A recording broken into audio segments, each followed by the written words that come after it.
Estamos en horario, ¿no? Dale. Bueno, hoy nos toca ver la bolilla de extinción de acciones, el punto de extinción de acciones y penas, ¿sí?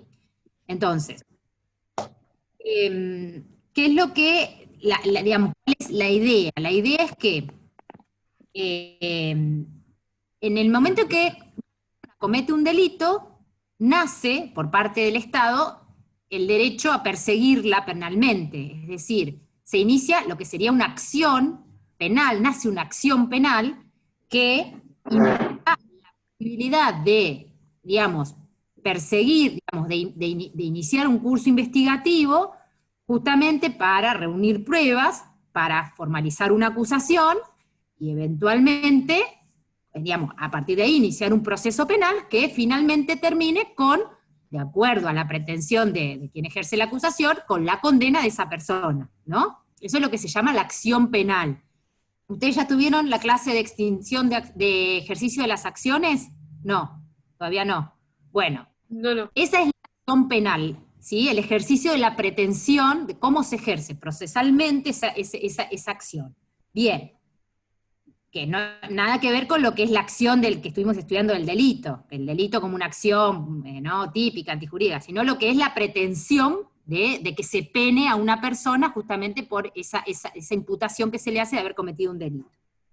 Ahora, esa acción penal, si no se ejerce en un determinado momento, puede ser que se extinga, ¿sí? Se extinga. Entonces, al momento en que se extingue la acción, por diversos motivos, ya no se puede ejercer más la pretensión punitiva, ¿sí? Eso es lo que implica la extinción de la acción, ¿sí? Ahora, una vez que la persona termina siendo condenada y esa condena queda firme, tendría que cumplir la pena. La pena también se puede extinguir por determinadas causales, que ahora vamos a estudiar. Entonces vamos a estudiar las dos cosas, las causales de extinción de la acción y las causales de extinción de la pena, ¿sí? La diferencia entre una y la otra está en que en una no hay sentencia firme, o sea, cuando la pretensión punitiva se ejerce, la acción, no tendría que haber sentencia firme, porque una vez que hay sentencia firme, es decir, una sentencia que no admite ningún recurso, ya la persona estaría penada y lo único que se puede extinguir es la pena. ¿Sí? Bien. Bueno, esto está regulado en el Código Penal en el artículo 59 en adelante. ¿Sí? Yo se los voy a explicar a partir de digamos, utilizando como base este libro, que es el Código Penal Comentado, que justamente el director es el doctor Ricker, porque justamente este capítulo de extinción de acciones y penas lo hizo el doctor Ricker en el 59, y los artículos que siguen los hice yo. Entonces, por eso, como ya lo preparé, y lo estudié, y lo analicé para hacer el libro, lo voy a seguir desde el libro, ¿ok? Bien. Bueno, a ver. El artículo 59 les enumera, comienza con las causales de extinción de la acción, como les dije, de la pretensión punitiva, ¿sí? Enumera todas las causales de extinción de la acción, que son, dice, la acción penal se extinguirá por la muerte del imputado, por la amnistía, por la prescripción, por la renuncia del agraviado respecto a los delitos de acción privada, y a su vez, que esas eran las clásicas, digamos, esos eran los clásicos. Yo ahora los voy a analizar uno por uno. Y después se añaden, ¿sí? La ley 27.147 añade 3 causales, que son, por la aplicación de un criterio de oportunidad, el inciso sexto, ¿sí? Váyanme siguiendo en todo caso con el código, por conciliación o reparación integral del perjuicio, todo esto conforme las leyes procesales, dice, y el 7 es por el cumplimiento de las condiciones establecidas para la suspensión del proceso a prueba, ¿sí? Eso es lo que añade esta ley. Bueno, entonces, vamos a ir empezar por las clásicas. Bueno, la primera causal de extinción de la acción, la muerte del imputado, ¿sí? O sea, está claro, la acción penal, la acción punitiva es personal. Entonces, si justamente la persona que está sospechada, imputada de la comisión del delito fallece, se extingue la acción, ¿sí? Incluso dice, se extingue la posibilidad de exigirle el cumplimiento de la pena de muerte, de multa a los herederos, ¿sí? Cuando se trata aun cuando se trate de una pena de carácter pecuniario, y sin aún cuando hubiera sido impuesta en vida al causante, se extingue también, tanto la acción como la pena de multa, ¿sí? Por la muerte del imputado. O sea, no se transmite, justamente porque hay un principio de que la pena solamente se puede ejercer por el principio de que no puede trascender de las personas del imputado, ¿sí? Entonces, la primer causal es la muerte. El inciso segundo dice por la amnistía, ¿sí? La amnistía, acuerden ustedes, bueno, viene del grecio que significa amnesia, que significa borrar, digamos, olvido. Las amnistías están dispuestas por ley, que tiene que ser del Congreso, ¿sí? El que tiene facultad para dictar leyes de amnistía es el Congreso, tanto nacional como en algunos delitos, para el caso de, por ejemplo, los delitos de prensa en el ámbito provincial. La amnistía, como es dictada por una ley, tiene carácter general, es decir, no se puede amnistiar a una persona en particular, ¿sí? Sino que tiene que concederse, no puede concederse a particulares, sino se le puede conceder a todas las personas que estén imputadas de una determinada clase de delitos, ¿sí? Por ejemplo, en general, vieron que nosotros tenemos la obligatoriedad de ir a votar, ¿sí? De sufragar. Bueno, en general, después de una elección, se dicta leyes de amnistía para todas las personas que no fueron a sufragar en esa elección. En general, es un caso, ¿no? La finalidad del instituto es salvaguardar la paz social, ¿sí? En determinados casos, justamente en donde estaría como, generaría mayor alarma, o digamos, o generaría, digamos, el tema, la cuestión de lograr tranquilidad y bienestar social a través de esta ley, ¿sí? Bien. Y tengan en cuenta que esto no se puede dar en los delitos de lesa humanidad, ¿sí? Hay ciertas clases de delitos, que igual esto lo vamos a tener en cuenta también en la prescripción, que tienen que ver con la afectación al derecho internacional, justamente protectivo de los derechos humanos, ¿sí? En los cuales, digamos, se persigue la comisión sistemática de delitos que justamente se producen en general, digamos, producidos por el Estado, con aquiescencia del Estado, en donde se producen violaciones sistemáticas a los derechos humanos. Estos delitos tienen un régimen especial porque están captados justamente por convenciones internacionales que imponen al Estado argentino, por ejemplo, la Convención contra la Tortura, la Convención contra, digamos, determinadas convenciones que obligan al Estado a perseguirlos y sancionarlos. Entonces no podría, justamente, mediante una ley de esta naturaleza, dejarlos impunes, ¿sí? Bien. La cuestión de la amnistía, como borra la acción, borra el delito mismo, ¿sí? Consecuentemente, si un hecho ha sido amnistiado, objeto de una amnistía, eso no se le va a tener en cuenta como un antecedente a la persona, ni siquiera para después tener, por ejemplo, una condena, ejecución. O sea, la persona va a quedar como si no hubiera tenido ninguna causa penal, ningún antecedente penal. Y entonces eso no se tiene en cuenta para otras cuestiones, como por ejemplo, ustedes van a ver, bueno, el problema es que les estoy explicando ahora esto y ustedes no vieron lo que era la condena condicional, bueno, determinados institutos que solamente puede gozar una persona que no ha tenido antecedentes penales. Bueno, si se lo amnistió es como que no ha tenido antecedentes penales, en este sentido, respecto de este delito. ¿Sí? Y tampoco se le tiene en cuenta los efectos de la reincidencia, por ejemplo. ¿Sí? Esto para distinguir la amnistía, que extingue la acción, y como les dije, es una dispuesta por ley del Congreso, del indulto, que después lo vamos a ver, que en realidad lo que hace es una forma de extinción de la pena, y solamente la puede dar el Poder Ejecutivo. ¿Sí? Bueno, después tenemos el Instituto de la Prescripción, pero que sería como uno de los más importantes como causal de extinción de la acción, uno de los que más vamos a utilizar.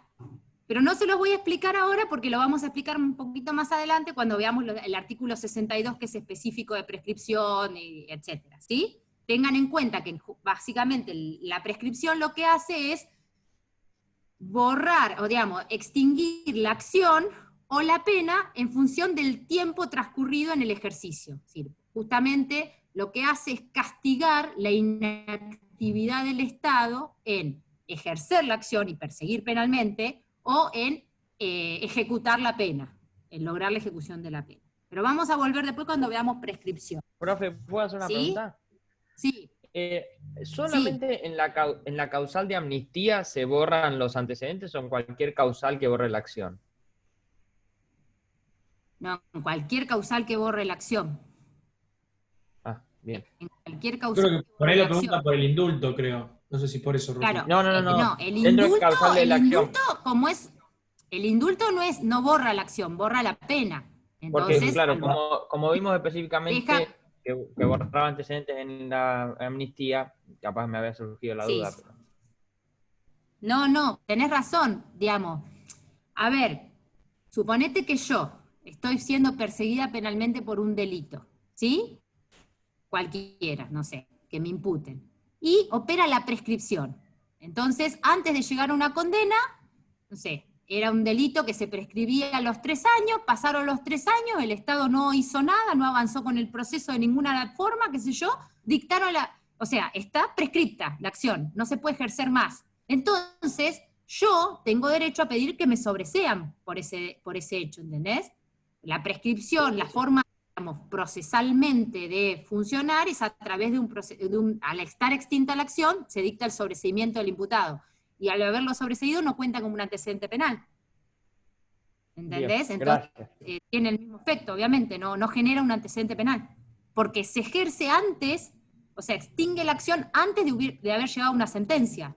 Entonces nunca llegás a lograr una sentencia firme, ¿entendés? Claro, ahí está el principio de inocencia también. No, y porque, claro, se extingue la acción y consecuentemente nunca se logra una sentencia, nunca el proceso avanza hasta una sentencia definitiva, una sentencia firme que genere un antecedente penal. Bien, gracias, profe. Por eso creo que lo decía, porque es distinto que el indulto puede ser que una persona Por eso es distinto del indulto que borra la pena. Claro, pero la amnistía no se da cuando una persona ya está privada de su libertad con condenas firmes, sino que el indulto sí se puede dar en esas circunstancias, ¿no? Cuando, por ejemplo, se dan los indultos de fin de año. El indulto se puede dar, pero también si se dicta una ley de amnistía, y vos estás cumpliendo una condena por ese delito, vos tenés derecho a pedir que te apliquen la ley penal más benigna. Es que incluso el indulto hasta está Después, si yo estoy cumpliendo como... una pena por un delito y ese hecho después está incluido en una ley de amnistía posterior, yo tengo derecho a hacerla valer por aplicación de la ley penal más benigna. Sí. ¿Eh? Sí. Más se podría hacer una acción de revisión para hacerla para hacerla aplicable. Claro. Los requisitos del juez de ejecución y te tiene que Generar dar ese mismo la efecto. libertad si lo establece la ley. ¿Eh? Si lo presenta tu juez de ejecución, el juez de ejecución debe otorgarte la libertad si te admite. Sí, totalmente, claro, te te tendría que otorgar la libertad inmediata por aplicación de una ley penal más benigna, porque el delito por el cual vos fuiste condenado ha sido amnistiado, aun cuando sea con posterioridad. Es una ley penal más benigna, y en la medida que todavía esté vigente de cumplimiento la pena, yo la puedo solicitar como ley penal más benigna. ¿Sí? Profe, ¿hasta qué momento se puede extinguir la acción? ¿Hasta sentencia firme? O sea, Claro, esa es la diferencia entre la acción de la pena. Claro. O sea, en la medida en que no haya sentencia firme, se sigue ejerciendo la acción y consecuentemente se rige por el instituto de la extinción de la acción. Una vez que hay sentencia que pasó en autoridad de cosa juzgada, es decir, no admite más recursos, sentencia firme, ahí a partir de ahí vos ya estás penado, o la persona ya estaría penada, y entonces lo único que puede extinguirse sería la pena. Claro. ¿Sí? Sí, sí, sí. Eso es lo que la diferencia entre los dos institutos. La sentencia firme. ¿Está? ¿Sí? Perfecto. Bueno, entonces les dije que la prescripción la vamos a analizar un poquito más adelante. La renuncia del agraviado, bueno,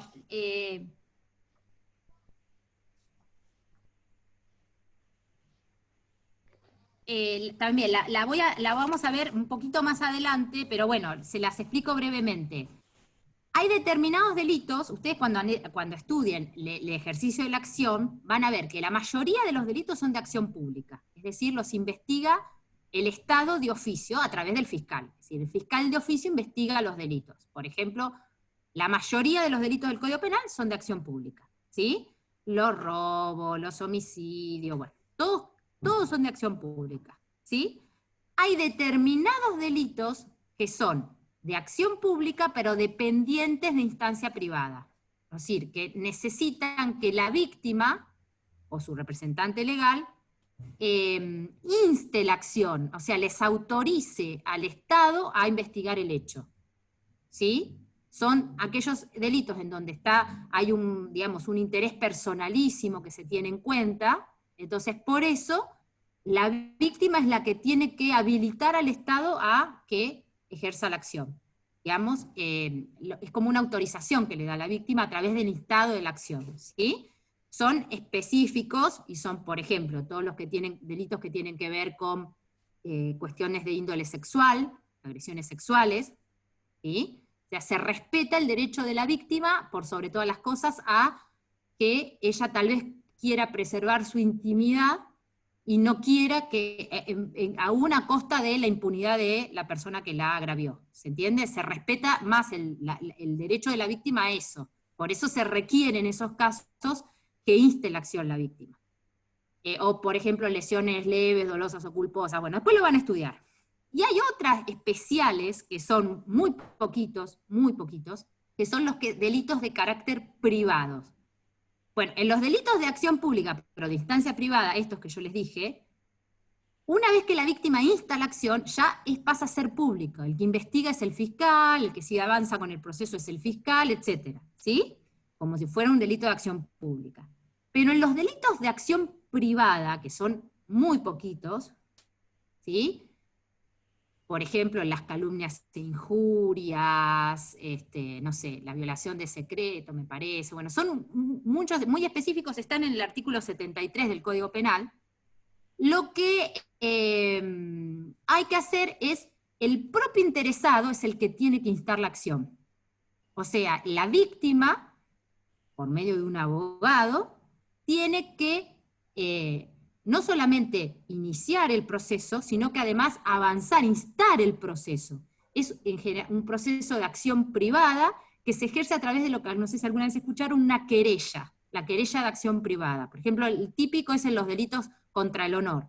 Las calumnias e injurias, vieron que dicen, te voy a querellar, los artistas que se querellan, etcétera, y todas esas cosas, bueno, es por querella. Por calumnias e injurias.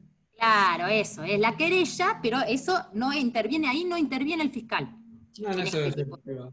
Son de índole privada, entonces por eso el que tiene que instar la acción es la propia víctima a través de un abogado, ¿sí? Bien, y lograr él avanzar el proceso. Ay, perdonen, pero me encanta que se me pone. Bájate, ahí ya, bájate. Bueno, baja, mamá. Bueno, esta clase de delitos, como son de índole privada, ¿sí? Como son de índole privada, acá la víctima tiene, obviamente, como el poder sobre la acción. Entonces, está claro que una de las causales de extinción de la acción sería por la renuncia del agraviado. Si el propio agraviado renuncia al ejercicio de la acción, obviamente la acción penal se extingue en esta clase de delitos, ¿sí? Y en los de instancia privada pasa lo mismo. ¿Eh? En los de instancia privada también, aunque sean acción pública, los de instancia No, privada, ¿cómo? ¿En esos no? no es lo mismo. Ah, No. ok. No. Uno sería los Ahí, 72 y otro son los del eso no 73. está Cambia. regulado de la misma manera. Los Claro. únicos que se extingue la acción por renuncia del agraviado es en los de acción privada, que ya les digo son muy poquísimos, son los del 73, Calumnias, son injurias, de secreto, calumnias, desleal, injurias, intento de vez, concurrencia desleal, bueno, digamos. Ay, ¿qué estoy? En el Código Procesal Penal. No, no pasa lo mismo. De hecho, por ejemplo, con el tema de la retractación en las víctimas, por ejemplo, en el caso de la víctima de delitos sexuales, antes se preveía la posibilidad vieron que la víctima se casara con la persona que la agredía y entonces se extinguía la acción. Bueno, esto ya ha sido derogado, no está tan así. Justamente para evitar, de algún modo, que la víctima sea coaccionada. O sea, se tiende a tratar de que justamente preservar la autonomía de la víctima en este tipo de cosas, teniendo en cuenta las características de estos hechos. Pero no es lo mismo. Una vez que la víctima insta la acción en un delito público y de instancia privada, ya habilita al fiscal a seguir avanzando. Lo cual no significa que no tenga que tener en cuenta la opinión de la víctima. ¿Sí? Suponete que la víctima particular unificado, profe, va ¿no? con el proceso, ¿por qué? Porque me reestigmatiza, porque no quiero seguir, entonces tal vez el fiscal va a buscar alguna solución, por ejemplo, no exponerla a un juicio, no sé, tratar de lograr un abreviado mejor que antes que llevarla a la víctima a juicio, porque la víctima no quiere ir a juicio, por ejemplo, para no revivir el hecho, etcétera, ¿sí? Profe, Pero no es lo mismo, ¿sí? entonces, en este caso de que hablamos que son delitos que son de acción pública pero de instancia privada, en este caso la acción se extinguiría solamente si la víctima no se presenta a dar su No, consentimiento, digamos. Si se presenta ahí no se extingue. No. A ver, yo no quiero que yo les expliqué lo que eran los delitos de acción pública, los de acción pública Entonces dependiente no están en el mismo inciso. y los de acción privada. Los únicos que se por la renuncia al agraviado son los de acción privada, los de la querella. ¿Sí? Bien. Eso, nada más. Entonces Los lo voy a otros sacar. son pública. Porque lo puse en el mismo inciso. Lo que pasa que el hecho de que la víctima, en los delitos, los del medio, los de pública de instancia privada, el hecho de que la víctima no inste la acción, inhabilita al Estado en iniciar la persecución penal. Claro. Pero en determinados casos, hasta incluso ustedes van a ver, hay algunos, cuando hay razones de fuerza mayor, el Estado puede investigar igual, por ejemplo. Lo dejo para que lo analicen con el profe que les toque hablar del tema, porque si no, bueno. no lo nuestro, ¿sí? Pregúntenselo al profe que se lo ve, que se lo va a tener una clase especial de eso. Pero igualmente, los de este inciso son nada más los que hablamos, lo de la querella. El inciso es Sí, este, ¿no? los únicos a los que se refiere este inciso, que se extingue la acción por renuncia al agraviado, son los de instancia privada, los privados, los delitos privados. ¿Sí? ¿Está? Bien. Además, se establece el principio de divisibilidad subjetiva. Entonces, yo, por ejemplo, el agraviado de un delito de acción privada podría renunciar respecto de uno de los autores y seguirla respecto del otro. ¿Sí? Él puede elegir contra quién sí y contra quién no. Y nadie puede hacer nada con respecto a ese respecto. ¿Sí? Por el principio de divisibilidad subjetiva. El dueño de la acción es el damnificado, porque la acción es privada. ¿Sí? Acá. Bien. Bueno, les cuento cuáles son los que incorpora esta ley. ¿Sí? Los incisos que incorpora esta ley. Son incisos que tienen que ver con lo que se llama el principio de oportunidad. A ver, esto también tiene que ver con el ejercicio de la acción penal. ¿Puedes repetir el número de la ley? La ley es la 27.147. ¿Sí? A ver, tradicionalmente se habla de que la acción penal es pública.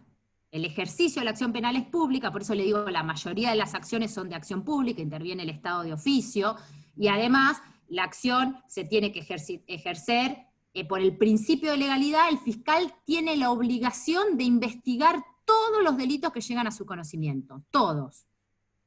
Sean de las características que sean, el fiscal los tiene que investigar, ¿sí? Eso es lo que dice el principio de oficialidad de la acción pública y de legalidad de la acción pública. Claro, ¿qué pasa? Entonces, pero en realidad esto es utópico, porque el Estado no cuenta con medios para investigar todos los delitos que suceden, que acontecen en un determinado momento. Entonces, en general, siempre se hace una selección, ¿sí? Bueno, entonces, ¿cuál es el principio? El principio es que como tenemos recursos limitados para investigar los delitos, tenemos que destinar esos recursos a investigarlos justamente aquellos hechos que sean más graves, que generen mayor alarma social, etc. Aquellos delitos que sean más leves o que no generen alarma social, etc., tenemos que tratar de lograr gestionar esta conflictividad por medios que impliquen dos cosas. Por un lado, dejar en mejor posición al imputado, porque tiene mejor perspectiva resocializadora, determinadas herramientas, institutos, y por otro lado, lograr una composición con la víctima. Esa es la idea del principio de oportunidad. O sea, básicamente hacer una selección entre aquellos hechos que se van a investigar y de otros que tal vez que no tienen tanta gravedad y que de algún modo logrando componer el conflicto, es decir, por un lado, tener en cuenta la posición de la víctima, lograr que de algún modo se le compense o se le indemnice a la víctima, y por otro lado, dar una mejor posibilidad al imputado de lograr poder resolver el conflicto sin tener que sufrir una pena por eso, ¿sí? Esa es la idea. Y sobre todo, hacer una utilización racional de los medios del Estado para investigar los delitos, ¿sí? Pero Porque eso lo habla respecto a usted. la idea es que siempre hay que hacer una selección. La idea es que esa selección esté reglada, que no sea arbitraria, ¿sí? Que el principio de oportunidad esté reglamentado, que esté reglamentado aquellos casos en los cuales los fiscales van a poder decir, bueno, acá te doy un archivo, acá te doy una suspensión de cuya prueba, acá te doy, ¿entendés? No en cualquier caso, sino en casos que estén específicamente previstos, que tienen que ser, obviamente, los casos de menor gravedad, los casos más leves, ¿entiende? Bueno, por eso es que se establecen esta idea de aplicar principio de oportunidad. El inciso quinto dice que también la acción penal se puede extinguir por aplicación de un criterio de oportunidad de conformidad con los previstos en las leyes procesales correspondientes, porque esto tiene una naturaleza donde se junta lo penal con lo procesal, ¿sí? Porque el ejercicio de las acciones, acuérdense que es una cuestión que tiene mucho que ver con la cuestión procesal. Bueno, en la provincia de Buenos Aires, esto está reglamentado en el Código Procesal Penal, en el artículo 56 bis. ¿Sí? El artículo 56 bis establece los criterios especiales de archivo, es decir, casos en los cuales el fiscal puede proceder a archivar la causa y decir, bueno, acá no me voy a ir hasta el juicio y hasta obtener una condena, sino que la voy a archivar, ¿sí? Miren en qué casos se los puede dar el fiscal a un imputado. Son, 1, cuando la afectación del bien jurídico o el aporte del imputado en el hecho fuera insignificante, y siempre que la pena máxima del delito imputado no supere los 6 años de prisión. 2, es el caso de que el delito sea insignificante o muy leve la afectación del bien jurídico, ¿sí? Él lo podría archivar, directamente archivar. 2, que es lo que, el inciso segundo es lo que se llama la pena natural. Dice, cuando el daño sufrido por el imputado a consecuencia del hecho torne desproporcionada, superflua o inapropiada la aplicación de una pena, excepto que mediaren razones de seguridad o interés público. La pena natural son casos en los cuales, por la misma comisión del hecho, el imputado sufre una pena, digamos, un daño tan grande que eso hace que sería desproporcionado la aplicación de una pena estatal, porque ya el imputado sufrió una pena como consecuencia del hecho. Supónganse el padre de una familia que tiene no sé, lo que sea, iba a exceso de velocidad, violó las reglas de tránsito, etcétera, tiene un accidente con su automóvil y mata a toda su familia que venía con él. Muere la mujer y los hijos, o muere un hijo, o sea, ¿entienden? Es decir, la pena natural que ya sufre la persona por motivo de su acción es tan grande que hace que se torne desproporcionada la aplicación de una pena estatal. Zaffaroni usa el ejemplo del que pone una bomba y se vuelve las piernas, me parece. Bueno, son todos esos casos, ¿sí? Claro. O el que va a robar y se le explota el arma y pierde la mano. Sí, hace que se necesite que se compense la pena estatal por esa pena natural. Bueno, también admitiría un principio de, qué sé yo, el caso del padre que dejó el arma y la agarró el hijo y se murió, se mató el chiquito. Casos de pena natural, ¿entienden? Bueno, y el inciso tercero, cuando la pena en expectativa carezca de relevancia en consideración con la de los otros delitos imputados. Bueno, acá dice, para aplicar estos principios se tiene que tener especialmente en cuenta la composición con la víctima. Es decir, en general puede decir, bueno, por ejemplo, puede decir que el fiscal supedite el archivo a que el imputado cumpla ciertas condiciones. Por ejemplo, que indemnice a la víctima, o que haga un curso de tal cosa, por ejemplo, si es un delito por ejemplo, de índole, por ejemplo, supóngase un accidente de tránsito, un curso de manejo defensivo, un curso de, generalmente se pone de concientización de este tipo de hechos, ¿sí? Cuando lo supedita a condiciones. ¿Qué es lo que pasa? Bueno, también, obviamente, tiene que tener la conformidad de la víctima, porque se le notifica esto a la víctima puede, si se lo dan, recurrir la cuestión ante el fiscal general, pero, ¿qué es lo que pasa? La persona entonces tiene la causa que le queda archivada, ¿sí? Si el archivo está sujeto a condiciones, una vez que el imputado cumpla con las condiciones que se le impusieron, puede pedir el sobreseimiento. Un sobreseimiento es como una absolución anticipada, es la resolución judicial que dispone esta persona, se le terminó la causa, se extinguió la acción, ¿sí? Quedó sobreseído. Y cuando no se impone condiciones, hay que dejar pasar ciertos lapsos, que me parece que son 1 año en las causas correccionales y 3 años en las causas criminales, que son las causas más graves, y por el solo cumplimiento del plazo ya el imputado puede pedir el sobreseimiento, ¿sí? En los casos que no esté sujeto a condición. ¿Está? ¿Entendieron lo que es el archivo? Bueno, probablemente lo vuelvan a ver cuando vean ejercicio de la acción penal. A esto es a lo que se refiere el inciso quinto, por la aplicación de un criterio de oportunidad, ¿sí? De conformidad, dice, con lo previsto en las leyes procesales correspondientes. En la provincia de Buenos Aires sería el caso del 56 bis.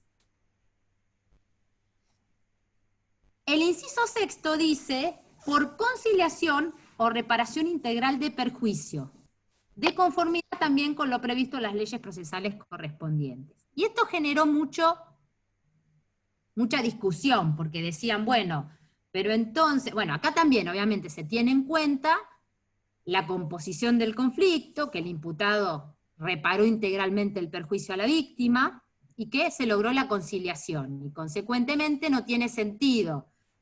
Si nosotros lo que tenemos que gestionar la conflictividad, y ya la conflictividad ya cesó, porque hay composición del conflicto, hay una conciliación, y se compuso el conflicto, no tendría sentido que el Estado quisiera, bueno, aún digamos, decir, no, pero yo quiero perseguirlo penalmente y quiero imponerle una condena igual, ¿entienden? Ya no habría conflicto que componer. El problema que genera esto, o el ruido que hace esto es, bueno, pero entonces aquel que puede pagar todos los perjuicios, etcétera, tiene más posibilidades, más chances de conciliar que el que no lo puede hacer, que no tiene medios para eso. Ese es el mayor ruido que hace la situación. Pero bueno, también hay que tener en cuenta el derecho de la víctima a lograr una indemnización. A veces la víctima prefiere que le indemnicen a que el imputado vaya preso, ¿entienden? En ese sentido, también hay que tener en cuenta el derecho de la víctima a esto.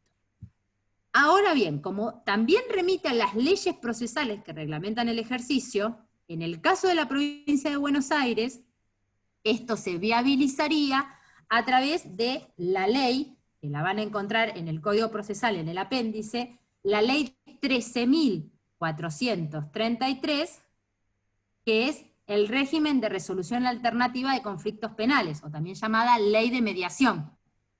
¿Sí? La ley de mediación, que es la 13.433, como les dije, provincial, reglamenta determinados casos en los cuales se puede acceder a este régimen de mediación penal. ¿Sí? Justamente que lo que se trata es de lograr la conciliación y la composición de los conflictos. El inciso 6 dice que solamente se puede aplicar en causas correccionales, no criminales. ¿Sí? Las causas correccionales son aquellas que pueden tener una pena de hasta 6 años de prisión. O sea, con lo cual acá tenemos bastante acotado la posibilidad de la aplicación de la ley de mediación. ¿Sí? Porque hay un montón de casos que ya no podrían ir a mediación. Y en general dice, son casos especiales, por ejemplo, casos vinculados con hechos suscitados por motivos familiares, de convivencia o vecindad, causas cuyo conflicto es de contenido patrimonial. Por otro lado, no proceden los casos que las víctimas fueran menores de edad, en los casos que los imputados sean funcionarios públicos, si el delito se cometió con ocasión o motivo de sus funciones, causas dolosas que tengan que ver con delitos contra la vida, contra la integridad sexual, delitos de robo, bueno, o sea, establece la reglamentación, en qué casos sí y en qué casos no. Eso también genera un problema, a ver qué pasa si hay conciliación y se trata, por ejemplo, de un delito criminal, no correccional. ¿Se podría aplicar o no? ¿Es arbitraria esa reglamentación o no? A mí me pasó una vez en una causa en la cual teníamos un hermano que se había metido en la casa de su hermano, mi defendido se había metido en la casa de su hermano y le había pegado un tiro en el pie. O sea, eran unas lesiones graves, porque el disparo le imputaba lesiones graves. Después terminamos yendo a juicio, terminó siendo lesiones leves. Pero bueno, le había disparado en el pie y le había generado una lesión en el pie, ¿sí? Que estaba calificada como grave. Era una causa criminal. Pero para cuando llegamos a juicio, lo mandamos a mediación y se mediaron. O sea, el hermano no quería seguir adelante con el proceso, porque en realidad había todo un tema de fondo, y era que ese hermano que parecía como víctima en este hecho, le había tiroteado la casa a mi defendido antes, eso estaba formulada la denuncia y todo, incluso poniendo en riesgo a toda su familia, porque la nena de 12 años la tuvieron que llevar hospitalizada. Fue un hecho gravísimo el que sufrió mi defendido. Y como mi defendido veía que nadie hacía nada, que no pasaba nada, qué sé yo, por eso, en represalia de ese hecho, fue que le pegó el tiro al hermano. Bueno, la cosa es que entonces se podría decir, profe, que es más importante en este caso la opinión de la víctima que seguir a rajatabla este hecho de que sea correccional o criminal. Racionalmente parecería que sí. O sea, nosotros mandamos a mediación con la fiscal. Fueron a mediación y se pusieron de acuerdo, digamos. Hicimos una mediación, se pusieron de acuerdo, que no iba a haber agresiones mutuas, etcétera. O sea, se había pacificado el conflicto. Porque también ir a juicio y tener que ir a mostrar todos estos trapitos, ¿entendés? En el juicio, delante de los jueces, ellos no querían esto, ya está, se habían compuesto, habían quedado en que no se iban a agredir mutuamente, bueno. La cosa es que lo sometimos a criterio del juez, y el juez del tribunal nos dijo que no, que como esta era una causa correccional, como era una causa criminal, no se podía mediar, y no nos dejó hacer esto. Bueno, terminamos yendo a juicio, se develó toda la situación de por qué era lo que había pasado, y bueno, al final lo terminaron condenando al delito de lesiones leves, medio forzado las lesiones leves, te diría, porque en realidad para mí al juez le temblaba la mano de mandarlo un año más preso cuando tenía a la víctima que ya había consentido, o sea, ¿entendés? no está, y además que yo había hecho toda una protesta de que si me lo llegaban a condenar en el juicio, iba a ir con todo a la casación, porque realmente era un despropósito, que si ya habíamos logrado la conciliación, y llevarlo a juicio y decir, no, le quiero además imponer una pena de 2 años de cárcel. ¿Entienden? Pero, perdón, ¿y el hermano no le pasó nada? ¿Que tiroteó la casa y todo? Estaba pensando lo mismo, digo, ¿cómo no le porque impone una tentativa quedó en la de nada homicidio esa al uruguayo? causa. Esa causa quedó en la nada. Nada. Nunca nadie la Y, pero me investigó. parece más grave una tentativa de homicidio hacia un Sí. menor que tuvo que ser Y bueno, hospitalizado. pero eso es lo que tiene la justicia a Y bueno, veces. vivo en Argentina. ¿Entendés? Eso es lo que tiene la justicia. Al tipo, a mi defendido le decían, bueno, usted tiene que ir al fiscal y pedirle al fiscal que investigue Claro. como corresponde. Que inicie una Mientras Ahí IPP se lava las contra el manos. prefecto y vea Se si lava es las manos. juicio, después lo eleva, y todo así. Pero Bueno, esto Cuestión para que que no- vean no que la estoy igual que la justicia teoría. funciona de esta manera. A ver, no idealicemos, la justicia tiene estas cosas. ¿Sí? Y pasan estas cosas. Profe, En general, Marcelo quiere operadores, preguntar algo. lo que Pregunta tratamos algo, es no te lo a veces lo que se puede conciliar y lo que se puede componer es mejor para el imputado, pero para la víctima también. Siempre va a ser mejor para el imputado y para la víctima. ¿Sí? Muchas veces estas conciliaciones implican, bueno, como dice acá, la reparación integral del perjuicio para la víctima. Miren lo importante que es por ahí para la víctima. A veces va a decir la víctima, yo quiero que me arreglen la ventana, que me roban, que me devuelvan el celular y que me, ¿entienden? Que más que tenerlo preso. Y bueno, está bien. Doctora, Sí, le hago una consulta, Marcelo. sí, dígame. Me causa un poco de confusión el tema de la mediación. Yo hasta donde yo tenía entendido, en el derecho penal no existía la mediación, pero estamos viendo Sí, existe. criterios especiales, como decía. Sí, ¿Quién sí, sería a sí, cargo sí, de sí. la mediación en estos casos? Hay una oficina especial, una oficina que depende de la Fiscalía, que es la Oficina de Mediación, Ajá. que funciona en Mar del Plata, donde está la Fiscalía, ¿vieron en la calle La Rioja, entre Brown y Falucho? Hay una fiscalía especializada ahí, y ahí está la Fiscalía de Resolución Temprana de Conflictos. Una sección especial de la Fiscalía que se encarga de justamente aplicar esta ley especial que yo les dije, la Ley Especial de Mediación. ¿Sí? Buenísimo. ¿Está? Gracias. Sí. Es un órgano del ministerio, ¿no? ¿O es ¿Cómo? la defensoría, un órgano del ministerio? No, es de la Fiscalía. Ah, de la Es de la Fiscalía. Fiscalía. Sí, de la Fiscalía. Bueno, no voy a seguir con esto porque es largo y, bueno, Ricker lo desarrolla mucho más y habla a ver qué pasa justamente cuando no se cumplen los requisitos de la ley provincial, etcétera. Cualquier cosa lo leen de ahí, pero bueno, para lo que necesitamos nosotros, con esto alcanza. ¿Esto está en el campus, profe, o está en ¿Cómo? PDF o algo así? El material que nos dijiste al principio, tuyo con Rickert.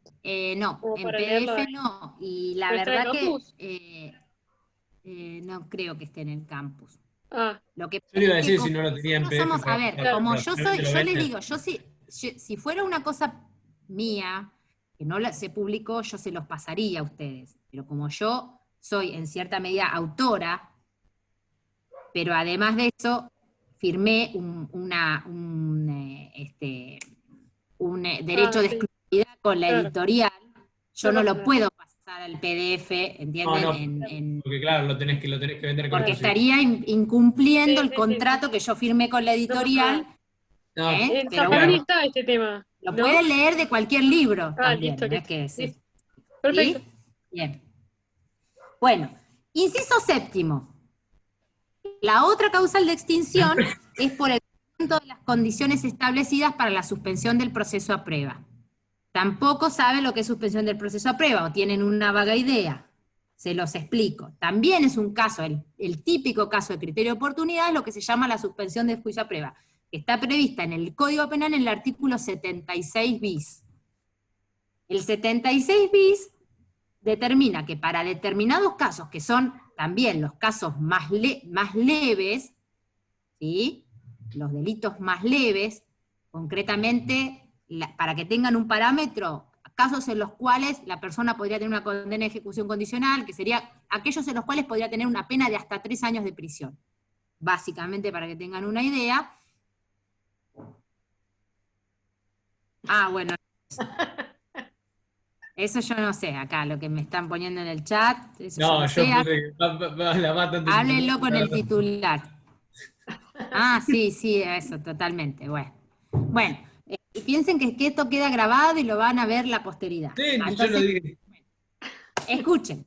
A ver, vamos a la suspensión de juicio a prueba. Entonces, cuando una persona le imputan un delito que pueda tener una pena de hasta 3 años de prisión en concreto, ella, en abstracto puede ser que sea mayor la pena, por ejemplo, un robo que tiene hasta 6 años, pero a mí, si no tengo antecedentes, me pueden poner hasta 3, me permitiría una condena de ejecución condicional y consecuentemente esto. La suspensión de juicio a prueba se le da al procesado, no al condenado.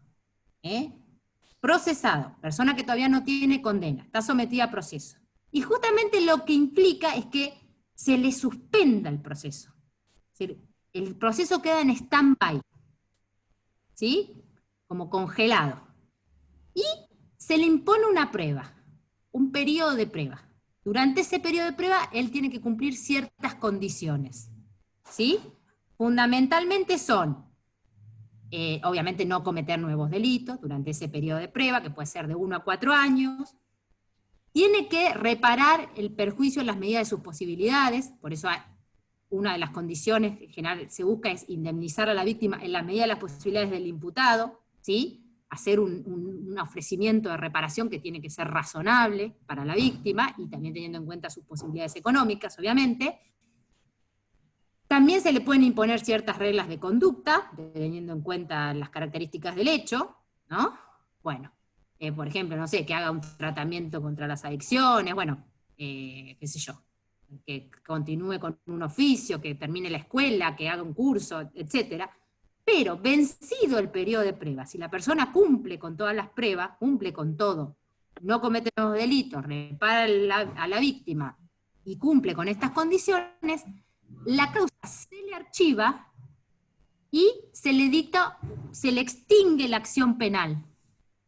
Y entonces, por eso, por el cumplimiento de las condiciones, se le extingue la acción penal y consecuentemente se lo sobresee. Y nunca llega a tener un antecedente penal, ¿entienden? Eso es lo bueno de la suspensión de juicio a prueba. Que la persona logra un sobreseimiento, no hoy, sino el día de mañana, cuando cumpla con toda la prueba. ¿Sí? Es una buena perspectiva porque la persona, supongo que generalmente son casos en los cuales no tienen antecedentes penales, porque para que te puedan dar la suspensión tiene que haber pasado como 8 o 10 años para que te puedan volver a dar una suspensión de juicio a prueba. También se llama probation, alguna vez la escucharon por ahí. ¿Sí? Es una buena posibilidad para el imputado porque logra, digamos, seguir quedando sin antecedentes penales, pero también es una buena posibilidad para la víctima porque de algún modo logra una cierta satisfacción económica del perjuicio. ¿Entienden? Por eso también es un caso de criterio de oportunidad. ¿Sí? Por eso, el cumplimiento de las condiciones establecidas para la suspensión del proceso a prueba extingue la acción penal. ¿Sí? ¿Alguna duda? ¿No? Bueno.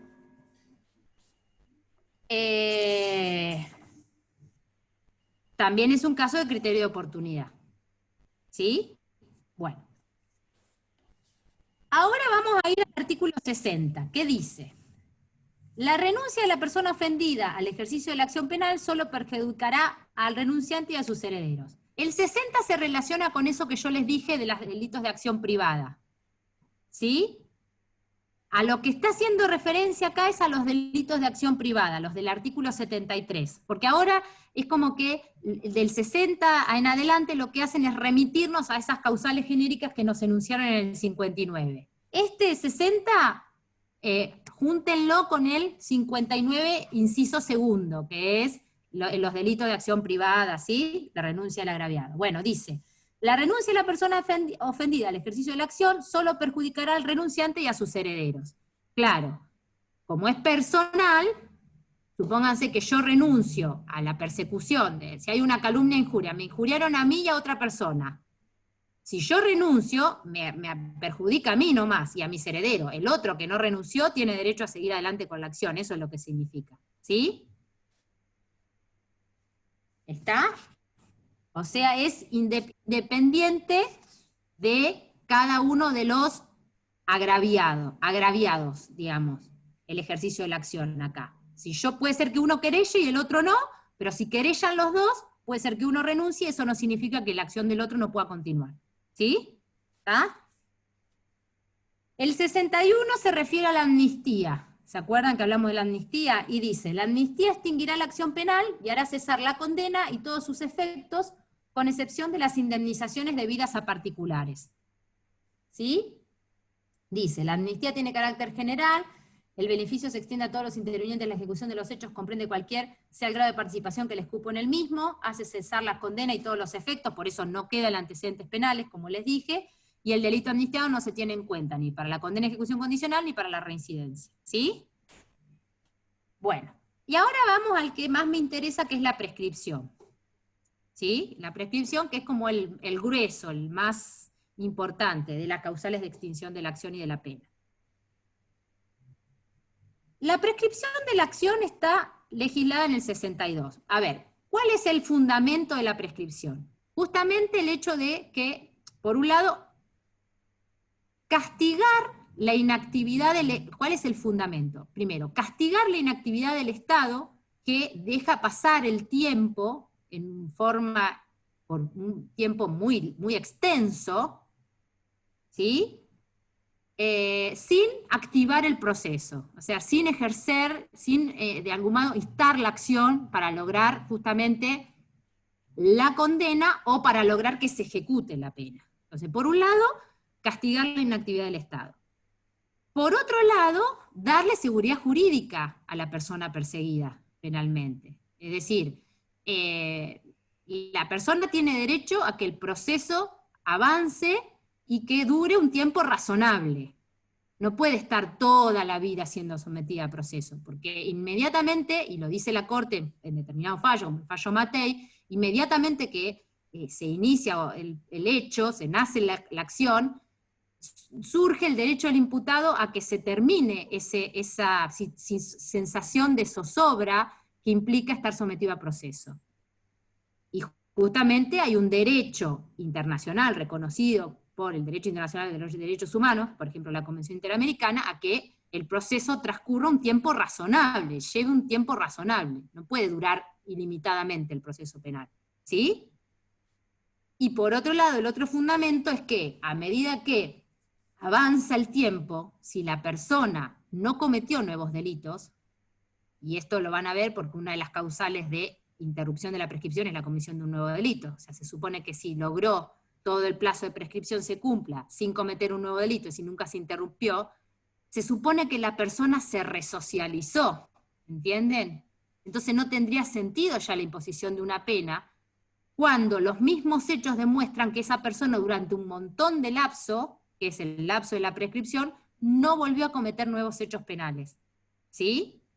Y por otro lado, la persona que estamos juzgando después de pasado mucho tiempo ya no es la misma persona que cometió el delito. ¿Sí? El paso del tiempo hace que esa persona cambie, que esa persona... Entonces ya a veces la imposición de una pena cuando una persona ya estuvo, qué sé yo, 5, 10 años, 15 años sin cometer delito, y venir a penarlo por un hecho que cometió hace 15 años, no tiene sentido. ¿Entienden? Por eso está legislado este instituto de la prescripción. ¿Sí?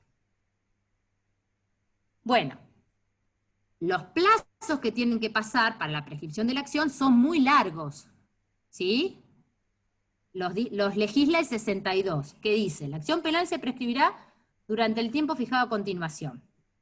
A los 15 años, cuando se tratare de delitos cuya pena fuera de reclusión o prisión perpetua. 15 años tienen que pasar.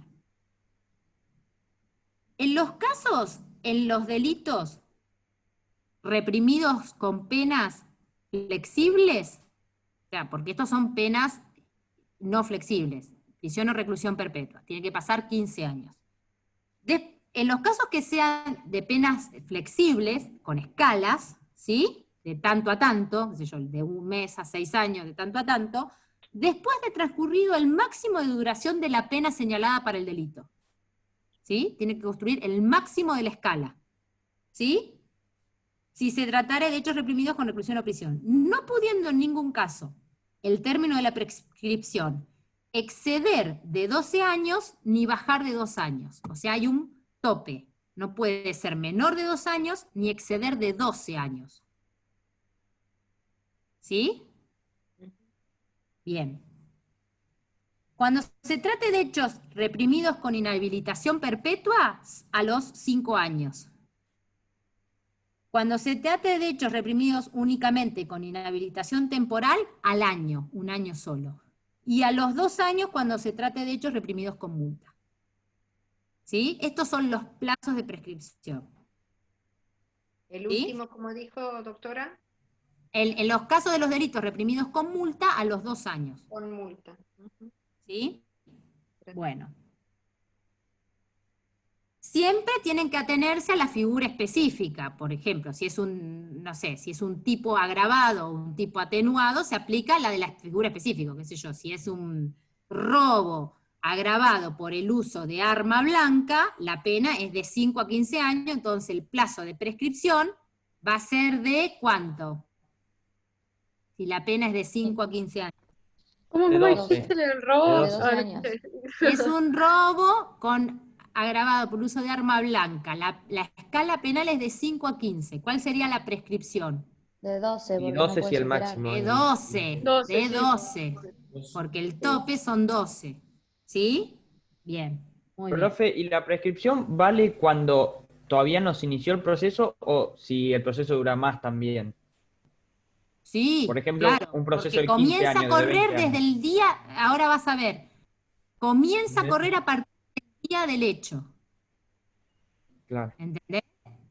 Sí, Si pero a si vos inició el proceso, ya la hoy prescripción, y el Estado te inicia la causa, cuando ya la causa, no te pueden iniciar después que la causa esté prescripta. O sea, comienza a contar a partir del día del hecho. Pero si inicia y no hay sentencia firme, claro, eso. sigue Bueno. corriendo la posibilidad Tipo, de se inicia a los prescripción. 2 días, pero no, pero el proceso sigue y sigue por 20 años, por ejemplo. Claro, bueno, ahora vamos ustedes van a analizar, hay determinadas causales de suspensión o de interrupción de la prescripción. Pero te inician la cosa. Después van a ver, ese plazo se puede extender si hay alguna causal de suspensión o de interrupción de la prescripción. ¿Sí? Eso lo vamos a analizar. Pero primero, el plazo es de 2 años. Después puede haber que alguna causal de suspensión o de interrupción haga que se alargue ese plazo, ¿entendés? Sí, sí. Pero te lo más o menos. explico te lo explico en un ratito eso. Sí. Pero empieza a correr el día que cometiste el hecho. Pero yo no Si vos- entiendo si. Ah, nada, ya lo vamos a ver.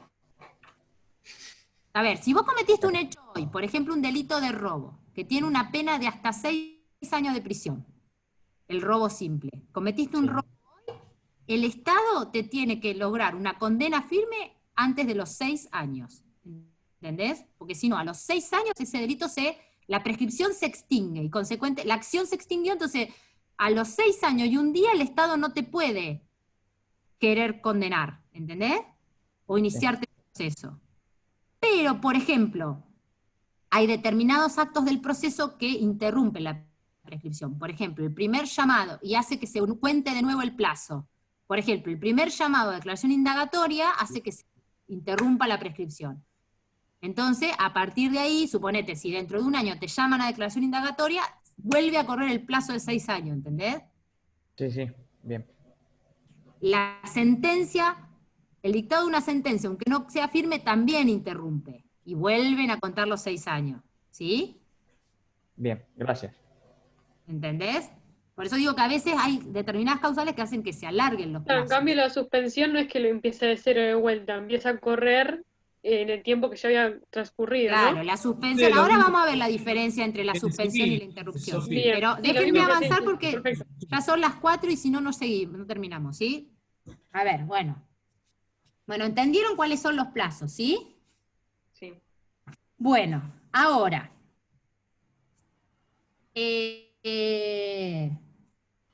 Igual, tengan en cuenta que hay la imprescriptibilidad de la acción en los crímenes de lesa humanidad. Nosotros también, por imperio constitucional, hay determinados, nosotros adherimos a los crímenes contemplados en la Convención sobre la imprescriptibilidad de los crímenes de guerra y los crímenes de lesa humanidad, y también la Convención Interamericana sobre la desaparición forzada de personas que tienen jerarquía constitucional, por el 75 inciso 22, hacen que estos delitos sean imprescriptibles. ¿Sí? ¿Ah? En estos casos tienen un régimen especial, acuérdense, no son delitos comunes, son delitos en donde se analizan violaciones sistemáticas a los derechos humanos cometidas por el Estado o con aquiescencia del Estado, y que entonces por eso hacen que tengan estas características que hace que justamente tengan un régimen especial.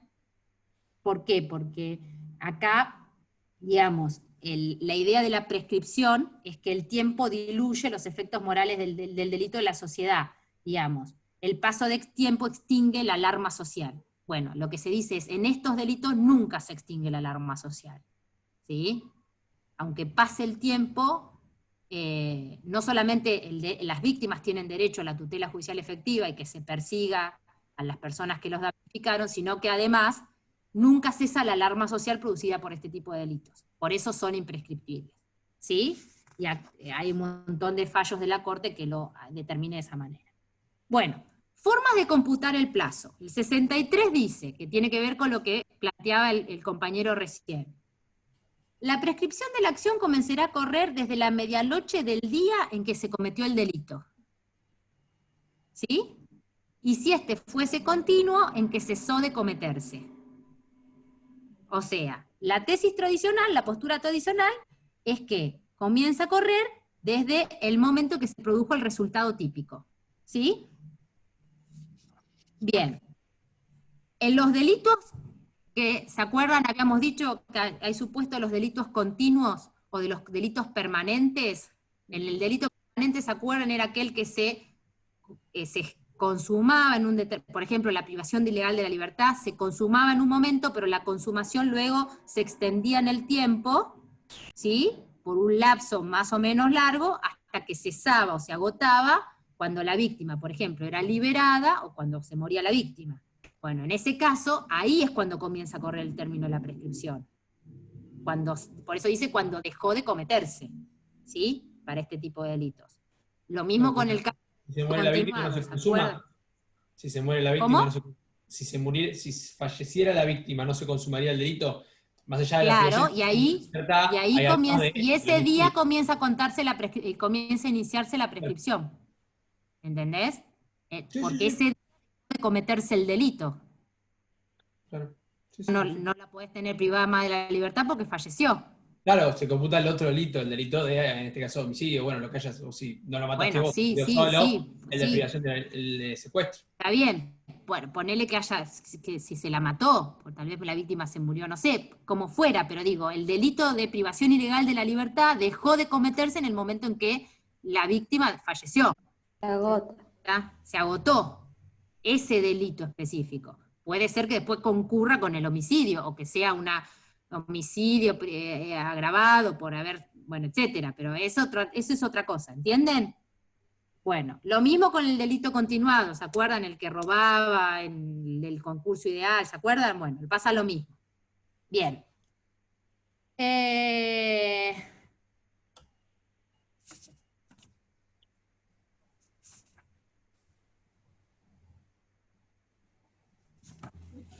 artículo 64 habla de un caso especial de extinción de la acción en los casos de los delitos reprimidos con multa. ¿Sí? Yo le voy a seguir a ver, por ahí sería mejor empezar a hablar de las causales de...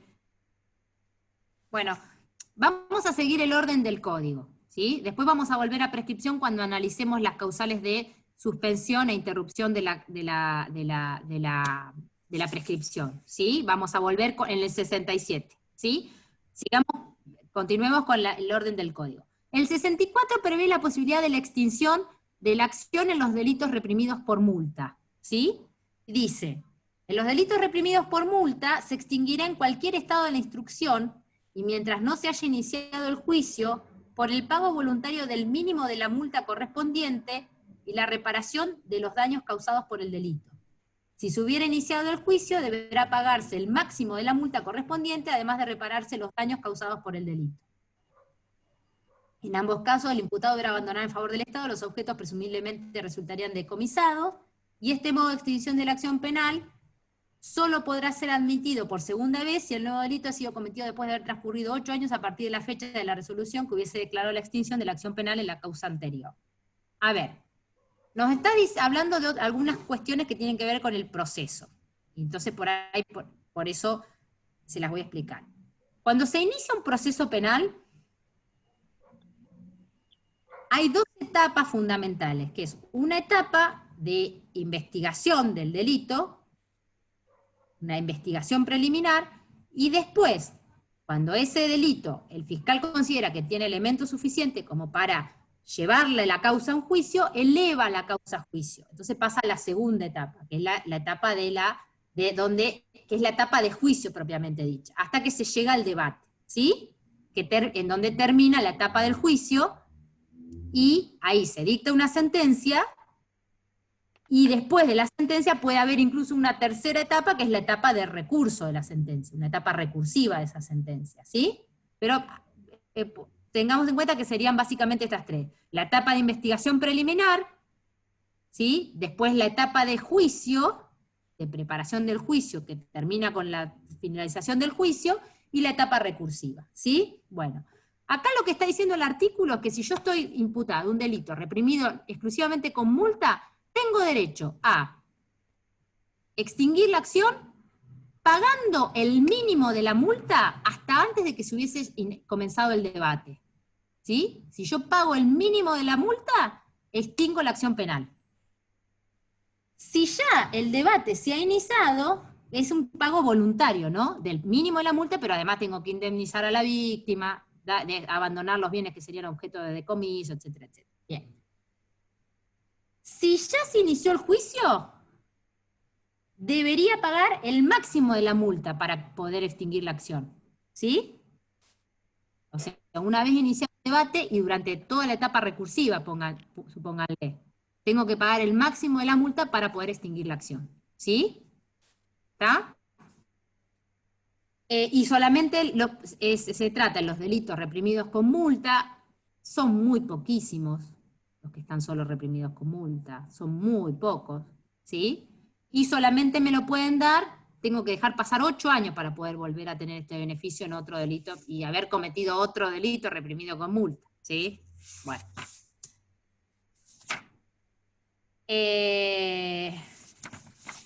¿Estamos con esto? Esto es específico de la multa. Bueno, prescripción de las penas. La prescripción, recién estuvimos analizando la prescripción de la acción, ¿sí? Ahora, una vez que a mí me dictan sentencia y me imponen una pena que queda firme, la pena también tiene que ser ejecutada por un plazo razonable, ¿sí? El Estado tiene que hacer lo necesario para ejecutarla, si me dictaron pena de prisión, para meterme preso y encarcelarme. Si me dictaron pena de multa, para ejecutarme el pago de la multa, ¿entienden? Si el Estado no hace nada durante un lapso considerable de tiempo para lograr que se ejecute efectivamente esa pena, también se prescribe la pena, ¿sí? Bien, los plazos son estos del 65. En los casos de reclusión perpetua, 20 años. En el de prisión perpetua, también 20 años. En los casos de reclusión o prisión temporal, un tiempo igual al de la condena. Y en los casos de multa, 2 años. ¿Sí? Bien.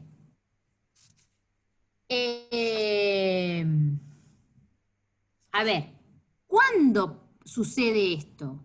Sucede cuando el Estado no ejecuta, es decir, para que opere este instituto, el condenado tiene que haberse sustraído al cumplimiento de la pena, ¿entienden? Puede darse el caso de que, supónganse, si es una pena de privación de libertad, me notifiquen la sentencia, nunca la hagan efectiva, porque yo me profugue. supónganse. ¿Sí? Y entonces, el condenado está prófugo durante el plazo máximo que le impusieron de pena, no sé si son 6 años prófugo, entonces dentro de 6 años se le extinguió la pena y ya no la pueden ejecutar más. Se supone que el Estado tiene que hacerlo, no sé, mover todos los resortes que tiene para lograr encarcelarlo en ese lapso, ¿entienden? Si se logra prófugar todo ese lapso, se le extingue la pena. O puede ser que, estando privado de su libertad, empiece a ejecutar la pena, pero en un determinado momento se evada, ¿sí? Supóngase, cumplió, de los 6 años, cumplió 3, se profuga, se evade, y ahí empieza a correr el plazo de prescripción de 6 años, ¿entienden? O sea, el plazo comienza a contarse a partir de que se quebranta la pena, o no se empieza a ejecutar, ¿sí? ¿Les queda claro esto? Bueno. Profe, en los casos de la prisión preventiva, Sí. ¿es anterior a dictar una sentencia firme? Sí. Entonces ahí Eso, ¿cómo en la sería? prisión preventiva ahí no tenés pena, tenés acción, Claro, por ejercicio eso. de la acción. Tiene que contar los Entonces, plazos, se tiene que transcurrir los plazos de prescripción de la acción, no de la pena. claro, no contaría tampoco como un plazo si la persona, por ejemplo, estuvo 3 años en prisión preventiva y después lo condenan a 3 años más, suponete, algo así. Vos Ahí estás no contaría. mezclando las cosas. Sí, puede ser. ¿A qué efectos vos decís? Sí, No, lo que yo me refiero, claro, porque a lo la descuentan de prescripción. la pena. A eso, sí, eso, lo que quería llegar. Se lo Ahí. descuentan de la pena, suponete, si vos tuviste 3 años de prisión preventiva y te condenan a 6, te falta cumplir 3. Claro, 3, claro, perfecto, listo, me había Que mezclado. el juez de ejecución no tiene que Pero dar si 3 años vos, de prisión preventiva. pero suponete, si vos cumpliste un año más de pena, o sea, llevas 4, y ahí te evadís del penal, Claro, tenés igual 6 años claro, evadir claro, justicia para que se te prescriba la pena. claro. ¿Entendés? Perfecto. Porque Sí, sí, el sí. plazo es el plazo es el plazo que establece el código, Claro, es es la el máximo. pena, ¿no? Sí, perfecto. Listo, Se supone que vos ahí estás sustraído al cumplimiento de la pena, claro, ¿sí? Estás prófugo, ¿entendés? claro. Sí, sí, sí, sí. En el caso de la multa, no pagás la multa durante 2 años. Si no pagás la multa durante 2 años y el Estado no hace nada por ejecutártela, se prescribe la pena, ¿entienden? ¿Sí? Bueno, acá hay un problema grande con que, ¿qué pasa? Porque en el caso de que si vale lo mismo la notificación de la sentencia al abogado que al imputado. Porque dice, si se supone que una pena privativa de libertad, obviamente nunca te va a quedar firme hasta que no te notifiquen personalmente. Y se supone que si te notifican personalmente y te meten preso inmediatamente, ya no te podés sustraer al cumplimiento. Entonces algunos dicen que tendría que valer, para que cuente el plazo de la prescripción, la notificación al abogado. ¿Sí? Tendría que valer como notificación y que quede firme, porque hasta que no queda firme no empieza a correr la pena, ¿entienden? Entonces, hasta que no te la notifican personalmente, porque se supone que si no, no hay forma de que vos te puedas sustraer al cumplimiento, ¿sí? Bueno, voy haciéndolo más rápido porque ya se nos termina el tiempo. Vamos al 67, que me interesa, porque establece las causales de interrupción y de suspensión de la prescripción. Estos son 2 institutos distintos. Uno es la suspensión de la prescripción. Son causales en las cuales el término prescriptivo está suspendido, ¿sí? Entonces, durante el tiempo que dure esa causal se suspende el plazo de la prescripción. Una vez que cesó la causal, el plazo se reanuda por todo lo que falta hasta que termine el plazo, hasta que se extinga el plazo, ¿entienden? ¿Sí? Lo que hace es como poner un paréntesis, durante ese paréntesis no corre. Una vez terminado el paréntesis, sigue corriendo por lo que falta hasta que termina el plazo prescriptivo. ¿Entienden? Esa es la suspensión. La interrupción lo que hace es lo mismo que en civil, lo que hace es hacer contar el plazo todo entero de nuevo. Si se produce una causal de interrupción, todo el plazo se inicia de nuevo por todo el tiempo que un nuevo plazo entero empieza a correr, ¿entienden? Esa es la interrupción. Bueno, las causales de suspensión de la prescripción son Cuestiones previas o prejudiciales. Dice el artículo, la prescripción se suspende en los casos de los delitos para cuyo juzgamiento sea necesario la resolución de cuestiones previas o prejudiciales, que deban ser resueltos en otro juicio. Terminada la causal de suspensión, la prescripción sigue su curso. ¿A qué se refiere? Supónganse un delito cometido por un funcionario que tiene, por ejemplo, un caso de una cuestión previa, que tiene que goza de privilegios constitucionales. Entonces, por ejemplo, hay que hacerle un jury o un juicio político para poder, a partir de ahí, iniciar la acción penal, para poder llamarlo indagatoria, ¿entienden? Esto hace que durante ese lapso se suspende el curso de la prescripción. Porque durante ese lapso el Estado no te puede perseguir, porque primero tiene que hacer el jury, ¿entienden? Una vez que te hizo el jury, quedó firme el jury, bueno, a partir de ahí comienza a correr el plazo de la prescripción, ¿entienden? Y las cuestiones prejudiciales son cuando el juez penal necesita que primero se resuelva una cuestión en otro fuero, por ejemplo en el fuero civil, por ejemplo la declaración de validez o nulidad del matrimonio anterior, que debe ser resuelta previamente por el juez civil para que el juez penal pueda expedirse respecto del delito de bigamia. ¿Sí? Es una cuestión prejudicial. ¿Sí? Bueno. El inciso segundo se refiere a los delitos cometidos en el ejercicio de la función pública. Es otra causal de suspensión. Dice, la prescripción también se suspende en los casos de delitos cometidos en el ejercicio de la función pública para todos los que hubiesen participado, mientras cualquiera de ellos se encuentre desempeñando un cargo público. Cualquier delito cometido por personas que son funcionarios públicos y que ejercen la función pública, hace que mientras cualquiera de ellos está, desempeñándose en la función pública, se suspenda el curso de la prescripción. ¿Y esto por qué? Porque se supone que el funcionario público que tiene cierto,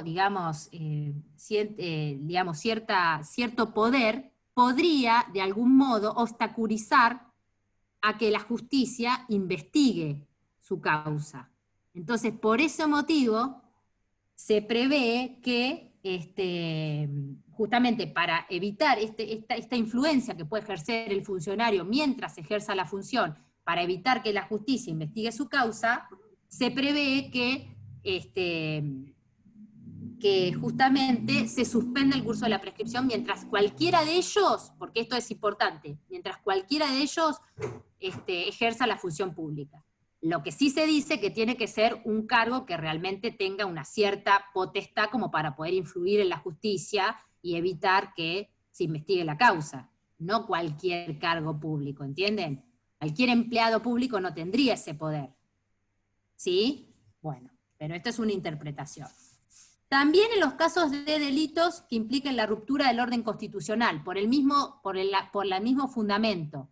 Cualquier delito que implique la ruptura del orden constitucional, que son los de los artículos 226 y 227 del Código Penal, ¿no? Por ejemplo, sedición, golpes de Estado, etcétera, mientras dura la ruptura del orden constitucional, se entiende que los poderes, la justicia está de algún modo obstaculizada o impedida de investigar esos delitos, por eso se establece esta suspensión del curso de la prescripción, ¿entienden? Bueno. Una innovación. También se suspenden los casos de los delitos contra la integridad sexual y explotación cuando la víctima sea menor de edad.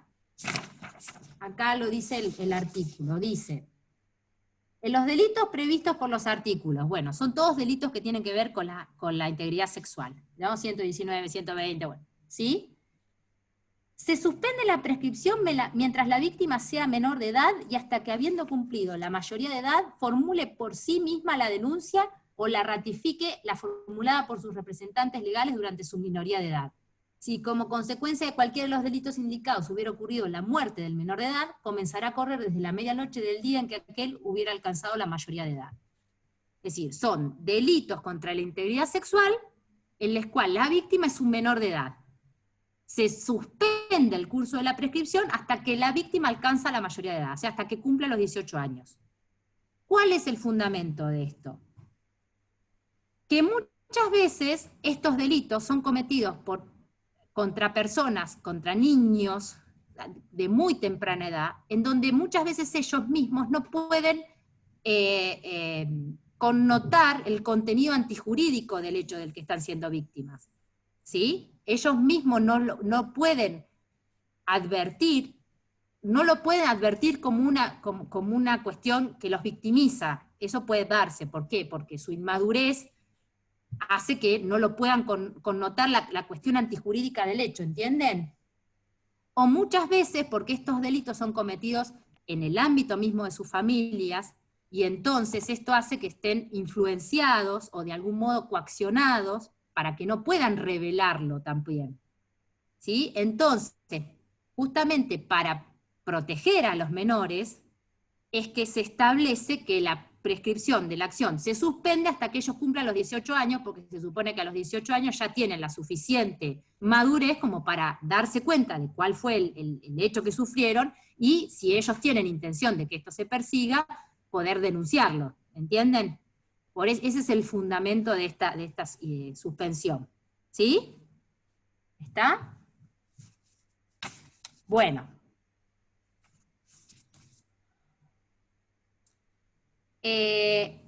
Otra de las causales en las cuales se suspende el curso de la prescripción, ¿se acuerdan que recién hablamos de la suspensión de juicio a prueba?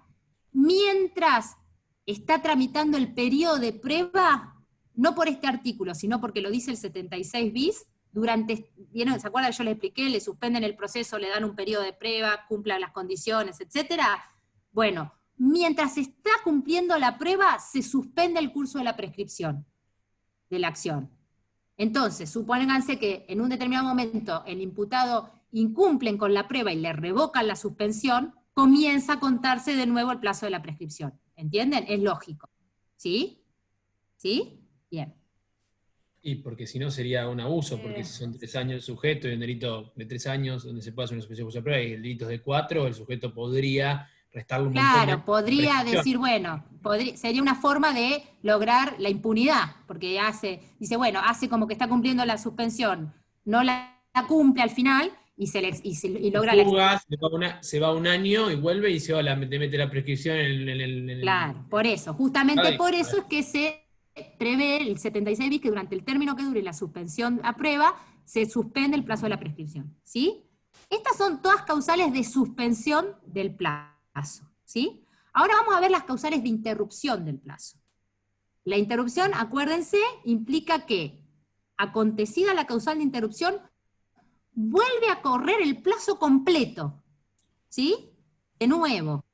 Como que lo anterior no contó para nada y se inicia de nuevo el plazo de prescripción, ¿sí? Bueno.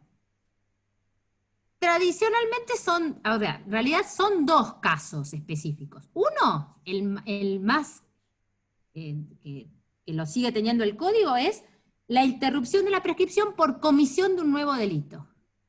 ¿Sí? Si durante el curso de la prescripción de la acción de un delito, la persona comete un nuevo delito, y por comisión de nuevo delito se entiende que tiene que ser delito, no solamente hecho, sino hecho con condena firme. ¿Sí? Eso hace que vuelva a correr de nuevo el plazo de prescripción por el delito anterior, por el hecho anterior. ¿Entienden? ¿Sí?